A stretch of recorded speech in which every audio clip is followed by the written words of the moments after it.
जय हिंद सभी दोस्तों को। कैसे हो? उम्मीद करता हूं दोस्तों आप सब अच्छे होंगे। दोस्तों सभी को एग्ज़ाम डेट पता चल ही गया होगा। 17 एवं 18 4 पालियों में एग्ज़ाम होना है।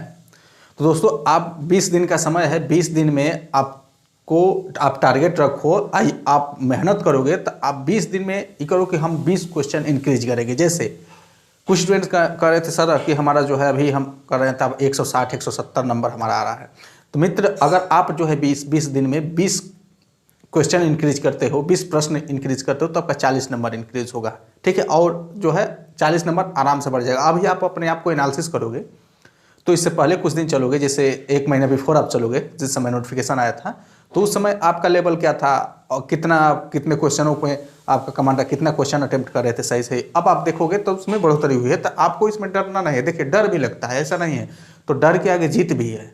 ठीक ना, डर तो सबको लगता है, ऐसा नहीं है। जो एग्जाम देने जाता है, हम लोग भी अपने समय में जब एग्जाम देने जाते हैं डर लगता है भाई, स्वाभाविक सी बात है। तो डर लग रहा है तो उससे घबराने की बात नहीं है, डर के आगे जीत है। ठीक है, तो आप अभी देखिए, अभी मैं सुबह एक वीडियो डाला था कि आपको 20 दिन तक किस तरह से अपने आप को शेड्यूल बनाए रखो और 20 दिन तक यही प्रक्रिया फॉलो करो। ठीक है, तो प्रैक्टिस आपको डेली करना है, 2 प्रैक्टिस। और जितनी आप पढ़ाई कर रहे हो फिलहाल में वर्तमान में 6 घंटे 7 घंटे, उसको और बढ़ा दो, उसको 12 घंटे तक लेके चले जाओ।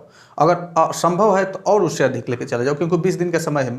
तो 20 दिन का समय है तो 20 दिन में हम जो है अपने पूरी जो है शक्ति लगा दे, पूरी क्षमता जितनी है हम अपना, क्योंकि ऐसा नहीं है एग्जाम जो है 6 महीने या 2 साल तो है नहीं कि चलो धीरे धीरे हम आप चलते रहें और हमारा जो है आराम से जो है सिलेबस कंप्लीट हो जाएगा, तैयार हो जाएगा, ऐसा तो है नहीं।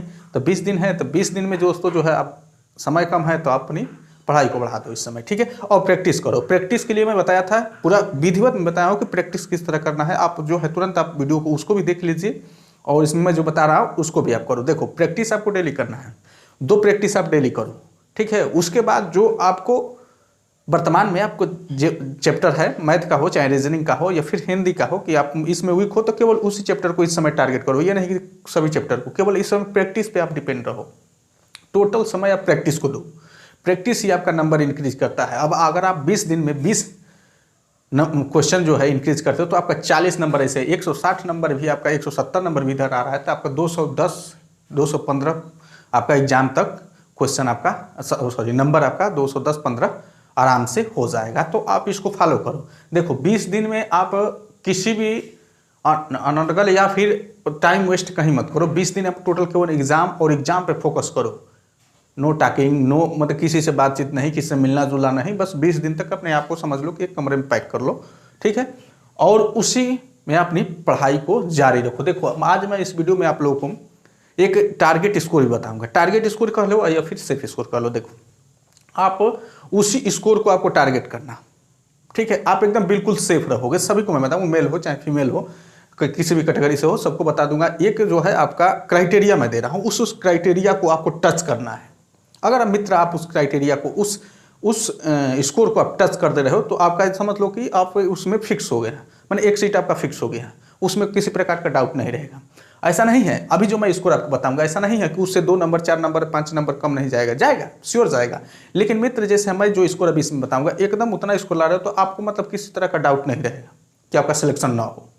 तो आपको मैं वही स्कोर बताऊँ। अब देखिए, अब 4 शिफ्ट में एग्जाम होना है तो नॉर्मलाइजेशन फिक्स है कि नॉर्मलाइजेशन होगा। तो नॉर्मलाइजेशन होगा तो ये समझ लीजिए कि नॉर्मलाइजेशन होगा तो उसमें नंबर घट भी सकते हैं, बढ़ भी सकते हैं, जैसे पिछली वैकेंसी में हुआ। जैसे मैं बताया था एक वीडियो में पूरा बेकायदे जो है विधिवत बताया था कि देखिए कितने कितने नंबर इनके जो है पिछली वैकेंसी में, तो मैं बताया था कि 60 नंबर तक भी बढ़े हुए हैं नॉर्मलाइजेशन में। तो इसमें भी हम ये नहीं कह रहे हैं कि इसमें 60 नंबर नॉर्मलाइजेशन बढ़ेगा, चाहे 50 नंबर या 65 नंबर, नहीं। लेकिन आप मानो कि इसमें भी नंबर आपका घट सकता है और बढ़ भी सकता है, आप चाहे 5 नंबर हो या फिर 10 नंबर हो या फिर 20 नंबर हो, लेकिन घटेगा और बढ़ेगा जरूर मित्र। ठीक हो, और अब किसका घटेगा किसका बढ़ेगा ये भी प्रश्न है। तो देखिए वो तो पेपर का लेवल बताएगा कि किसका घटेगा और किसका बढ़ेगा। ठीक है, वो तो पेपर का लेवल जब हम देखेंगे, पेपर होने दीजिए, तो पेपर का लेवल जब देखेंगे तो मैं आपको बताऊंगा ये भी चीज़ कि किसका जो है नंबर बढ़ सकता है, किसका घट सकता है। वैसे मैं नॉर्मली जनरली मैं बता दूं आपको, जनरली में जो पेपर का लेवल डिपेंड करता है, मुख्यतः जो पेपर का लेवल डिपेंड करता है। लेकिन उससे पहले एक और पॉइंट्स है, जैसे जिसका एग्जाम पहले होता है उसको नॉर्मलाइजेशन का बेनिफिट मिलना जो है लगभग तय रहता है। कुछ नंबर, 2 नंबर, 5 नंबर, 7 नंबर, जितने भी, लेकिन लगभग तय रहता है। जिसका बिफोर बाद में होता है एग्जाम, तो ये होता है कि भाई उसको तो पता चल गया कि एग्जाम का लेवल कैसा आ रहा है, क्या क्षेत्र है उसका, किस एरिया से क्वेश्चन आ रहा है, लेवल क्या है प्रश्न का, तो इस वजह से उसको नॉर्मलाइजेशन थोड़ा साइड रखा जाता है थोड़ा सा। लेकिन ये मुख्य रीजन नहीं है, मुख्य रीजन आपका पेपर का लेवल ही है, ठीक है। तो चलो देखो हम इसमें बात करेंगे आपका इससे टारगेट स्कोर और सेफ स्कोर। देखो मित्र ध्यान से देखना, और इसको आप क्या लिखना, देखिए आप UR, ठीक है, UR, उसके बाद EWS, उसके बाद OBC, ठीक है। इन तीनों कैटेगरी को मैं अलग अलग अभी नहीं डिवाइड करूंगा, डिवाइड करूंगा मित्र, एग्जाम हो जाने दो। और इससे पहले भी मैं डिवाइड किया पूरा बेकायदे पोस्टमार्टम मैं कर दिया था कट ऑफ का, सेफ स्कोर का, आप उसको उस वीडियो को भी देख सकते हो, आप उसका व्यू भी अच्छा खासा गया है तो आप उसको देख सकते हो। तो अभी मैं यहाँ पे डिवाइड नहीं करूंगा, इसको कंबाइंड लेके चलूंगा। क्यों लेके चलूंगा, इसका रीजन भी है। पेपर हो जाने दो, उसके बाद मैं दोस्तों इंडिविजुअल इसको डिवाइड करके ऐसा आपको पोस्टमार्टम कर दूंगा कि आपको एकदम सोचने की जरूरत नहीं है, आपका एकदम एग्जैक्ट जो है आपका कट ऑफ वहाँ पे निकल के आ जाएगा। देखिए UR या फिर EWS या फिर OBC से बिलोंग करते हो तो इनका एक ही स्कोर आप टारगेट करो, यानी 110 प्लस प्रश्न है ये, ठीक है। प्रश्न नंबर बोले तो आपका हो जाएगा 220 प्लस आपका स्कोर। देखो अब यह मैं स्टार्टिंग में ही कहा था, इससे 5 नंबर, 7 नंबर, 8 नंबर कम भी जा सकता है। ये मेरा टारगेट स्कोर है, टारगेट स्कोर या सेफ स्कोर, इसको अब मैं स्टार्टिंग में बताया आपको कि अगर इतना ले रहे हो तो आपको डाउट 1% का ना रहा है। ऐसा नहीं है कि एकदम एग्जैक्ट अभी कटा है, ठीक है।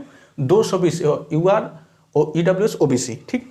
अब यहाँ पे देखो SC है तो आप SC है तो आपको 100 प्रश्न बोले तो मित्र आप 200 नंबर, ठीक है, 200 नंबर लेके। अगर यहीं आप ST है तो देखो ST हो तो आप जो है 85 से 90 प्रश्न का रखो टारगेट। 85 से 90 मतलब आपका 180, यानी मान लो कि 170 से 180 के नंबर के बीच में। अभी आपका देखो समय है, आप अपने नंबर को बढ़ाने का प्रयास करो, ना कि घटाने का प्रयास, ठीक है। तो आप अपने को नंबर को बढ़ाओ, तो इतना आपका दिमाग में रहना चाहिए कि हमको इतना स्कोर लाना है, कैसे भी करना है, क्योंकि समय है, आपका समय है तो आप जो है इसको स्कोर को ला सकते हो। अब देखो यहीं फीमेल की बात करें तो आपका वहीं आपका UR, EWS और OBC, ठीक है।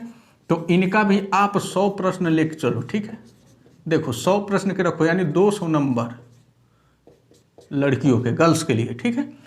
200 नंबर से आप ये अपने दिमाग में हम बैठा के एकदम रखना कि हमको 200 नंबर लाना है, चाहे जैसे भी हो हमको 200। अगर अभी आपका 200 नंबर नहीं आ रहा है तो आप उसको बढ़ाओ, प्रैक्टिस करो। मैं बताया हूँ प्रैक्टिस करने का तरीका, बेस्ट तरीका है, आप उस तरह से प्रैक्टिस करो। मैं चैलेंज देता हूँ कि आपका जो है 15 से 20 क्वेश्चन इंक्रीज होगा, उस तरह से जो मैं बताया हूँ ये 20 दिन में। इस वजह से जो है आप कम, अगर आपके पास नहीं कोई स्ट्रैटेजी, अगर देखो स्ट्रैटेजी आपके पास है तो फॉलो करो, अगर नहीं है तो हमारी वीडियो में बनाया उसी के लिए बनाया हूँ, तो उसको फॉलो करो, आपका नंबर इंक्रीज होगा, ठीक है। अब देखो यहाँ पे SC या फिर ST जो है महिला के लिए, आप देखो यहाँ पे आपका 70 प्रश्न यानी 140 प्लस नंबर का रखो कि हमारा जो है स्कोर हम इतना करें 140 प्लस नंबर का, ठीक है। और इससे कम नहीं। देखो ये स्कोर जो है आपका, ये नहीं है कि मैं कटाप, अगर कटाप मैं बताता मित्र ना तो मैं एग्जैक्ट बताता, 2 से 2 नंबर 3 नंबर इधर वेरिएट कर सकता है, ठीक है। तो ये आपका स्कोर, इसको टारगेट स्कोर कह लो या फिर सेफ स्कोर कह लो, जो भी है आप दिमाग में वो रख लो। लेकिन इस स्कोर को आपको टच करना है, इस स्कोर को आपको टच कर रहे हो तो आप जो है बिना रिजल्ट आए आप रनिंग स्टार्ट कर दोगे। जैसे नहीं रिजल्ट आ जाता है, देखो एक बात जान लो, जब रिजल्ट एग्जाम दे देते हैं हम, तो हम क्या करते हैं, रिजल्ट का वेट करते हैं कि रिजल्ट आएगा तो हम रनिंग करेंगे, फिजिकल की तैयारी करेंगे, प्रिपरेशन करेंगे। लेकिन जो स्टूडेंट होता है वो जानता है कि हमारा जो है इतना स्कोर है कि हम कट ऑफ में आ जाएंगे, तो वो क्या करता है कि एग्जाम देने के बाद वो रनिंग कर देता है, ठीक है। और जो डाउट में रहता है वो रिजल्ट के बाद रनिंग करता है, ठीक है। तो देखो, तो जो मेरा यहाँ पे स्कोर टारगेट स्कोर रखा हूँ, ये एग्जाम वाला मैं टारगेट स्कोर रखा हूँ, ये वाला नहीं रखा हूँ, ठीक है। ये वाला नहीं है, ये वाला मैं रखा हूँ स्कोर।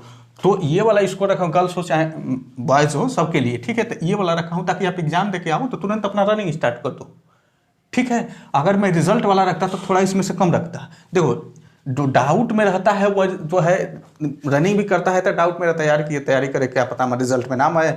वो मतलब फिजिकल भी करता है, कुछ स्टूडेंट करते भी हैं तो जो है पूरे मन से नहीं करते हैं। तो जो आज जो जिसका स्कोर जिसको शंका नहीं रहती है कि हमारा जो रिजल्ट नहीं बनेगा, तो वो क्या करता है, अपनी तैयारी पूरी करता है। तो इस वजह से देखिए आप जो है अभी आपका समय है, आप पढ़ाई कम कर रहे हो तो आप अपने को टाइम को इंक्रीज करो, ठीक है। और प्रैक्टिस जो बताया उसको फॉलो करो। अगर आपके पास प्रैक्टिस का कोई स्ट्रेटजी बेस्ट है तो उसको आप अप्लाई करो, कोई दिक्कत नहीं है हमें, लेकिन बस किसी तरह आपका नंबर इंक्रीज होगा। टाइम दोगे तो 100% नंबर इंक्रीज होगा, ठीक है। चलिए उम्मीद करते हैं कि आप जो है इस वीडियो का आपके लिए लाभदायक होगी। अब लगा तो एक लाइक करिए और ये वीडियो जो है अपने दोस्तों के यहाँ शेयर कर दीजिए, ठीक है। चलिए दोस्तों मिलते हैं अगले वीडियो में, तब तक के लिए जय हिंद।